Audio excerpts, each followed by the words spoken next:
প্রথমেই দেখে নিন গাছগুলিতে কেমন হারে পটল এসছে। দেখতে পাচ্ছেন এক জায়গায় দেখুন কতগুলো পটলে পরিপূর্ণ হয়েছে। দেখুন আমি একটু ক্যামেরা উঁচু করে দেখাই। একটা, দুটো, তিনটে, চারটে, পাঁচটা, ছটা, সাতটা। দেখুন এবং এছাড়াও কিন্তু এখানে অসংখ্য কিন্তু পটলে পরিপূর্ণ হয়েছে। এই অতিরিক্ত হারে গাছগুলিতে এখনই ফুল ফোটানোর সময়, এবং এই টাইমে যদি আমরা এখন অতিরিক্ত হারে ফুল ফোটাতে পারি তাহলে এখান থেকে আমরা অতিরিক্ত ইনকাম করতে পারবো। তার প্রধান কারণ হলো এখন দাম রয়েছে প্রচুর হারে, তাই মার্কেটে প্রচুর হারে দাম থাকার কারণে গাছগুলিতে অতিরিক্ত হারে কিন্তু ফুল ফোটাতে হবে। আমার এলাকায় 1 কেজি পটল এখন এই টাইমে কিন্তু বিক্রি হচ্ছে 58, 59, 60 এইরকম দরে কিন্তু বিক্রি হচ্ছে। তাই গাছগুলিতে অতিরিক্ত পটল ধরানোর জন্য কোন কোন খাদ্য উপাদান দেওয়া দরকার সেটা জানিয়ে দিই। তাহলে প্রথমেই দেখতে পেলে গাছগুলিতে কেমন হারে পটল ধরে আছে, এটা কিন্তু পুরোপুরি লাইভ দেখালাম, আর সেই জমিতেই কিন্তু আমি বর্তমানে এখন বসে রয়েছি।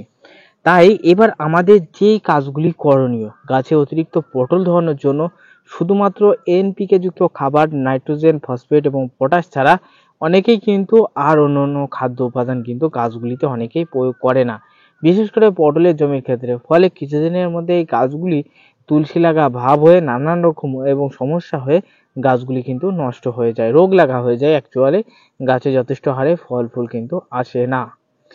তাই বন্ধু, দর্শক বন্ধু, আপনাদের প্রত্যেকের বলবো আপনারা রাসায়নিক সার ব্যবহার করবেন, সঠিক রাসায়নিক সার ব্যবহার করতে হবে। একেবারে প্রচন্ড রোদের ভিতরে ভিডিও শুট করছি, গলা শুকিয়ে যাচ্ছে, তাই একটা লাইক তোমাদের কাছে আশা করতে পারে।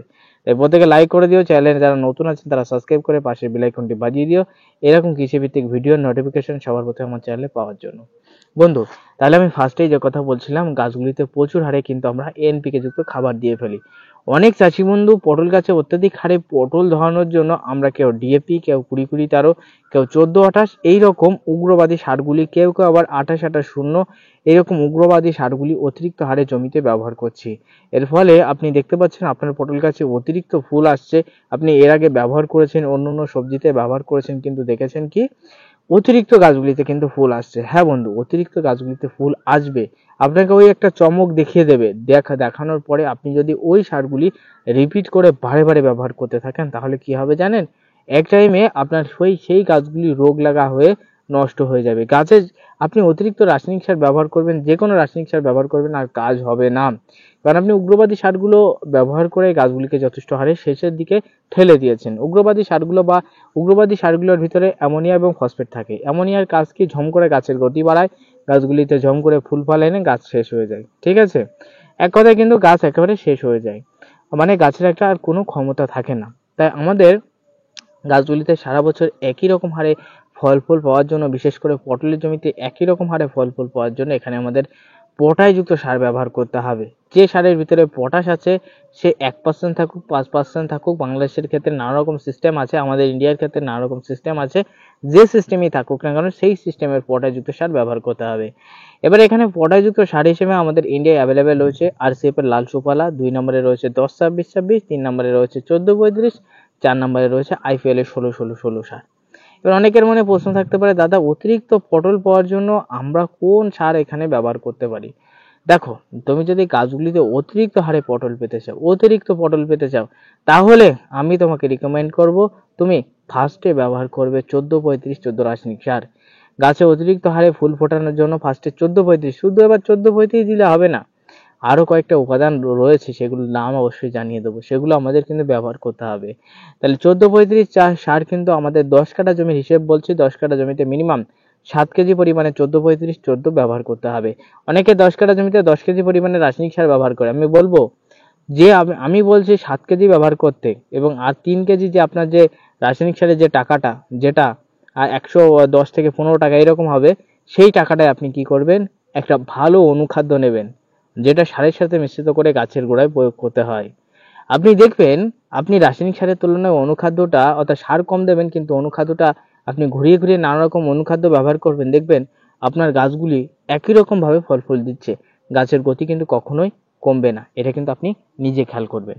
তাই আপনাকে বলবো 7 কেজি পরিমাণে 14-35-14 নেবেন, এবং যাদের গাছগুলিতে অলরেডি ফুল আসা শুরু হয়েছে, পটলটাকে মোটা করতে হবে, বড় করতে হবে, এবং সেই সঙ্গে সঙ্গে গাছে অতিরিক্ত ফুল ফোটাতে হবে, তারা 10 কাঠা জমির জন্য minimum 7 KG single super phosphate অর্থাৎ 7 KG 14-35, 7 KG single super phosphate এবং 10 কাঠা জমির জন্য মিনিমাম 1.5 থেকে 2 প্যাকেট আপনাদের জিমিন, আমি ডিসপ্লেতে ছবি দিয়ে দেবো, এর ভিতরে জিঙ্ক রয়েছে, সালফেট রয়েছে।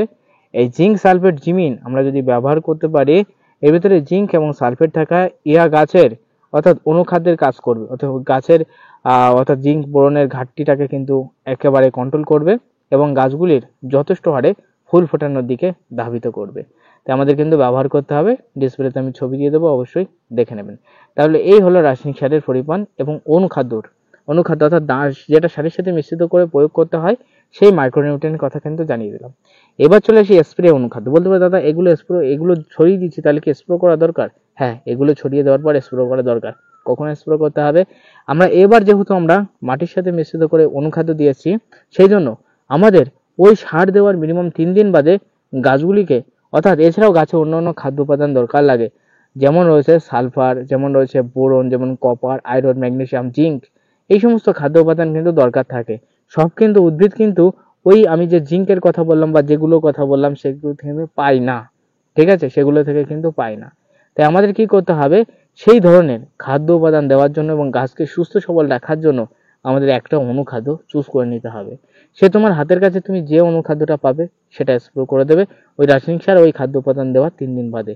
যদি দীর্ঘস্থায়ী তোমার গাছে পটল পেতে হয় তাহলে এটা করতে হবে। তুমি যদি মনে করো না আমি এগুলো দেবো না, আমি এত টাকা খরচ করবো না, আমি শুধু রাসায়নিক সার অনুখাদ্যগুলো গাছের গোড়ায় ছড়িয়ে দেবো, তাহলে ছড়াতে পারো। কিন্তু দেখতে পাবে তোমার গাছ দীর্ঘস্থায়ী লং টাইম ধরে ফল ফুল দেবে না। দীর্ঘস্থায়ী লং টাইম ধরে ফুল আছে, তা ফুল আছে, ফুল একেবারে কমছে না, বাড়ছেও না, ফুল ফুটেই যাচ্ছে একটা নির্দিষ্ট টার্ম ধরে। তাহলে তোমার সেখানে আমি কথা দিলাম একটা অনুখাদ্য দিতে হবে। অনুখাদ্য হিসেবে আমরা বায়োটেক্স ব্যবহার করি। অনেকেই বলতে পারে দাদা তুমি সেই পুরোনো বায়োটেক্সের কথা কেন বলছো, নতুন কিছু প্রোডাক্টের কথা বলতে পারো। হ্যাঁ, নতুন হিসাবে বর্তমানে রয়েছে সাইপাওয়ার চলে এসছে।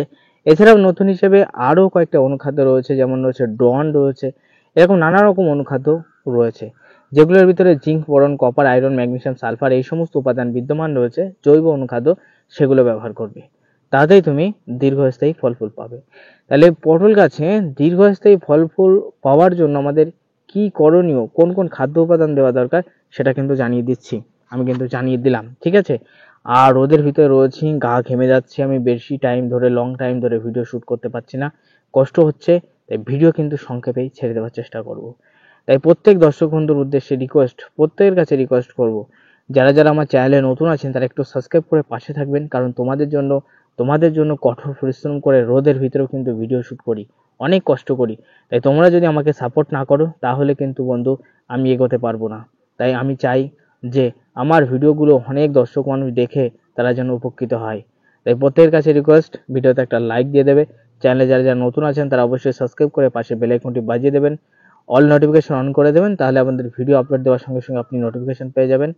এবং সেই সঙ্গে সঙ্গে আপনাদের প্রত্যেকের কাছে রিকোয়েস্ট করব, আপনি এই বীজগুলো ব্যবহার করে বা এই ওষুধগুলো যদি ব্যবহার করে কাজ পেয়ে থাকেন তাহলে অন্য অন্য চাষিরও সেই ব্যবহার করার পরামর্শ দেবেন, তাতে আপনার মতো অন্যান্য চাষিরাও ঠকা থেকে বাঁচবে, ঠিক আছে। কারণ ঠকতে ঠকতে মানুষ শেখে। তাই অনেক ভিডিও আপনি দেখেছেন, কিন্তু যদি কাজ না পেয়ে থাকেন অবশ্যই আমাদের ভিডিওগুলি দেখবেন। আমাদের চ্যানেলে 1000টার ওপর ভিডিও আছে, আপনি দেখে নির্দিষ্টভাবে কোন কোন বিষের কোন কোন প্রকার, কোন কোন বিষ, কোন কোন রোগের কোন কোন ওষুধ সেগুলো ব্যবহার করবেন, 100% গ্যারান্টি দিচ্ছি আপনি কাজ পাবেন। তাই আজকের ভিডিও এখানে শেষ করছি। প্রত্যেকে ভালো থাকবেন, সুস্থ থাকবেন, টাটা।